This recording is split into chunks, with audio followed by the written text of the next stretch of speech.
Bonjour, j'espère que vous allez bien. Allez, aujourd'hui, on va se faire un sujet brûlant.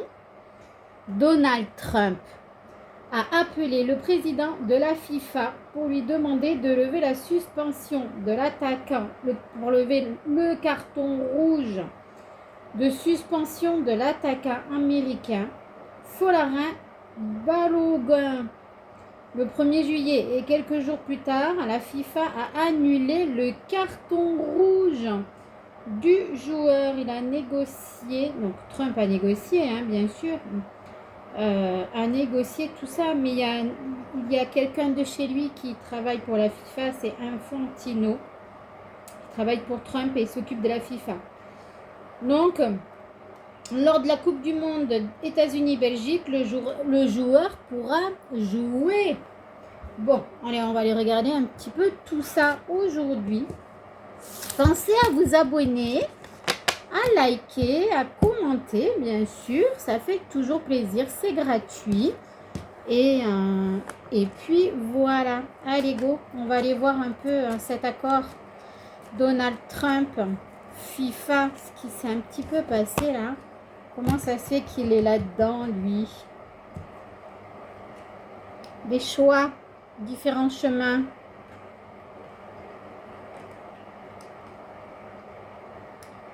Alors, dévalorisation, déséquilibre. Alors, on est dans un choix qui n'est pas très équilibré par rapport à ce qui s'est passé là. Le temps, on va voir ce que ça donne, le temps là-dedans. Ah, tout est une question d'argent. Parce qu'on parle de poids, d'engagement, d'obligation. C'est comme si la FIFA n'avait pas eu le choix par rapport à ça, puisqu'il y a quand même l'inflation, on parle d'argent, de déséquilibre. Et ben là, c'est pareil, on parle avec la dette, comme quoi il y a une dette au niveau de l'argent. La FIFA est dépendante clairement de Trump par rapport au financement. Donc, pour moi, il y a une histoire d'argent et Trump doit financer une partie de la FIFA pour avoir droit. Ouais, c'est comme s'ils étaient pieds et mains liés et qu'ils ne peuvent rien faire, la FIFA, avec cette carte de la prison. C'est lui qui a tous les pouvoirs, c'est Trump qui a tous les pouvoirs, il est derrière et c'est lui qui dirige. C'est pas vraiment le chef de la... Pour moi, la FIFA, celui qui dirige vraiment, pour moi, c'est Trump. Bon, ben, on va en savoir plus par rapport à tout ça. Il va y avoir des choses qui vont sortir. Mais avec cette carte, c'est le pouvoir. Donc, ça veut dire aussi que la personne qui s'occupe de la FIFA, ben, c'est pas lui qui a le pouvoir.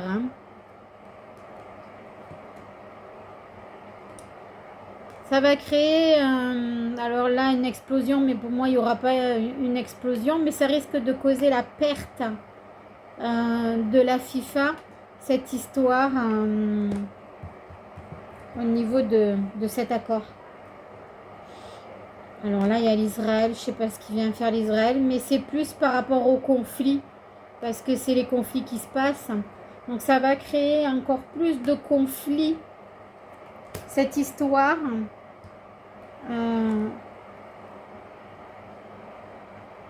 Projet investissement. Alors je dirais, alors là c'est les ministres.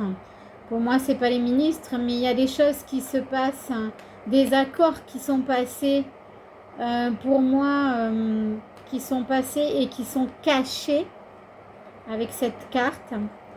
Là on voit bien que c'est des accords par rapport à d'autres investissements.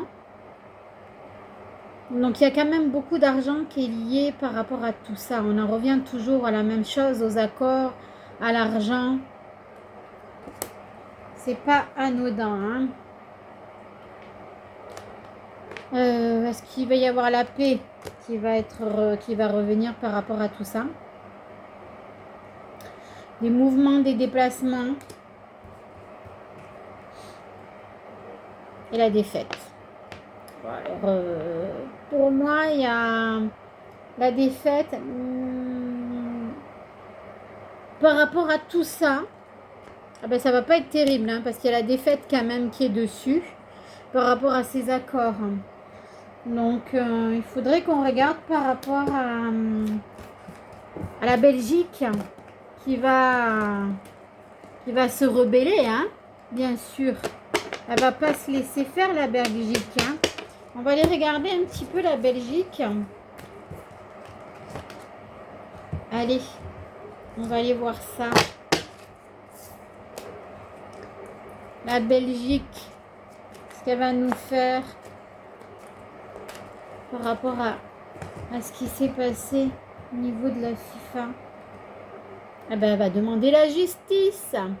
Il va y avoir un procès, hein, il va y avoir quelque chose. Elle va pas se laisser faire, la Belgique. Hein.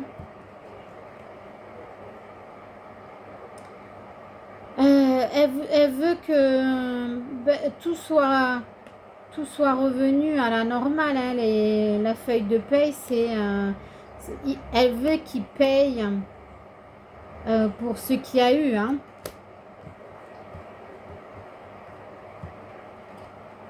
Ah oui, elle demande la justice avec l'armée, c'est tout ce qui est protection, c'est la force. Donc la justice ne va pas se laisser faire du tout. La Belgique va utiliser tous les moyens nécessaires pour y arriver. Hein.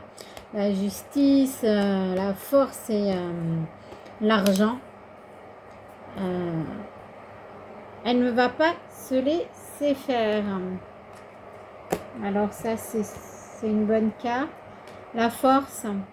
Elle a suffisamment de poids pour moi, la Belgique. Donc ça pourrait être quelque chose de bien. Ben tiens, et la victoire. Ah ben voilà. Donc si jamais il y a une procédure qui est mise en place par rapport à tout ça avec la Belgique, eh ben pour moi, la Belgique, elle va réussir à avoir gain de cause parce qu'elle est suffisamment forte et elle a suffisamment d'appui derrière pour pouvoir affronter tout ça et réussir à avoir gain de cause. Voilà. Donc ça me paraît bien, moi, tout ça. On va quand même faire un petit point avec l'autre jeu, mais on est sur quelque chose de bien avec tout ça pour la Belgique. Hein. Et puis je comprends que la Belgique soit en droit de demander réparation, parce que ce joueur qui a un carton rouge ne doit pas jouer. Ce n'est pas logique qu'il ait le droit de jouer alors qu'il a un carton rouge. C'est la porte ouverte à tout. Les énergies qui bougent. L'équité, on demande à ce que l'équilibre il soit retrouvé. C'est ce qu'on disait. Parce que là, l'équilibre, il n'y est pas. Il a été perturbé. Et là, on veut que la justice soit faite. Ben oui, la Belgique, elle veut que la justice soit faite. Allez, petit point de fin. Et oui, pour retrouver la vérité par rapport à tous ces mensonges. Voilà. Donc, on est vraiment en plein dedans. Je pense que l'histoire n'est pas finie, que ça va encore bouger. On verra d'ici là. Mais ils ne vont pas se laisser faire et pour moi, ils vont gagner. Et je trouve que c'est normal de faire ce qu'ils vont faire. Voilà, je vous laisse mettre votre avis, tiens, par rapport à tout ça. Si vous êtes OK avec ce que je vois, ça me fera plaisir d'avoir confirmation et votre avis. Pensez à vous abonner, à liker et je vous dis bonne soirée ou bonne journée. À bientôt.